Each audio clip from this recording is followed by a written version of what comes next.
So you look at him on the telly, I mean, even still now, you text him when he's doing Match of the Day and I think, me, you're boring. But actually, he's not. He is quite funny. Philippe, loved it. Loved getting his tail out. Just loved being naked constantly. I don't know why. I mean, he was all right down there, don't get me wrong, but he loved it. He just walked about with his tail out all the time. He's just like a proper voyeur who would like, Phil, put it away. He used to constantly get it out. Like, why? We're eating. For just entertainment value, when he was out, it was probably between Tino and Philippe Albert. Tino, first of all, was a space cadet. I mean, honestly, mad as a box of frogs. It still is. Philippe, I haven't been in touch for a long time, but Philippe was basically Belgium's answer to Chubby Brown. But Tino himself was just absolute idiot. I mean, an idiot. I think he'd getting done back in Colombia for like firing a gun in the air a couple of times, just in the middle of a party, which is just ridiculous. I mean, great lad. I still see him, but you would have to see it probably as them too. Believe it or not, you look at him, and we always rip the out of him. If there was anything going on, and it was a wind-up, it would be Shiro would be behind it. He was always in the mix. He was always trying to stitch somebody up or be involved constantly. So you look at him on the telly, I mean, even still now, you text him when he's doing Match of the Day and I think, me, you're boring. But actually, he's not. He is quite funny.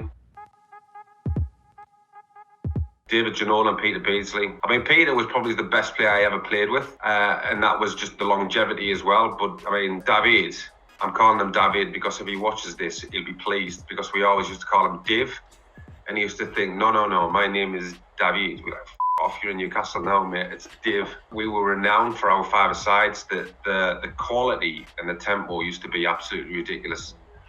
And we used to fizz balls in, absolutely fizz them into people. Can they deal with it? I remember Scott Sellers, Scoot, was actually with us, and obviously we brought David in, and Scoot knew that he was under pressure. So we were like, right, let's test this David Jonel out. And we were absolutely fizzing them in at him, bouncing them in before it got to him and all that kind of thing, basically trying to stitch him up. Every single time he would control it, dip his shoulder, turn left, turn right, and fire them in the top corner. I remember Scoot sort of turn around to John Burris and think, well, that's me, I'm not playing anymore. Lee Clark, he can't even walk straight at times, let alone drive. He wasn't the best driver. Rob Elliott was a shocking driver. Watto was a driver. There was a few of them. They're all, it's pretty, I'm not sure it was because they were from Newcastle or what, but they were just bad drivers. I have to be honest, when we walked into the nightclub, if we went in, there used to be a nightclub called Julie's, and we used to go in there, and obviously when you've got David and Les, it was just like bees round honey. It was ridiculous. Bez. It didn't have the moves, but if you ask the lads, Bez's favourite move to any kind of song, any beat, he used to just do. You should do that. No, not that I heard anyway. I mean, you know the lads went, obviously back in the day before it had become what it is now. I mean, we used to go back on the bus after being away and probably winning away from home, and Kevin used to allow the boys to get a few drinks on the bus. Watto used to put his MTV tape on, and the boys used to have a little sing-along, but it kind of gets blurred out because everybody's kind of singing.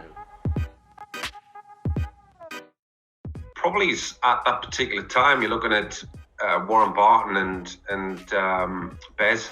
I mean, Bez was a very, very good player. And Warren Barton, with his price tag when he came up, I suppose didn't settle brilliantly in the team initially. But I think for me, what he used to do, he never ever shirked away from wanting the ball. And in the end, the fans loved him.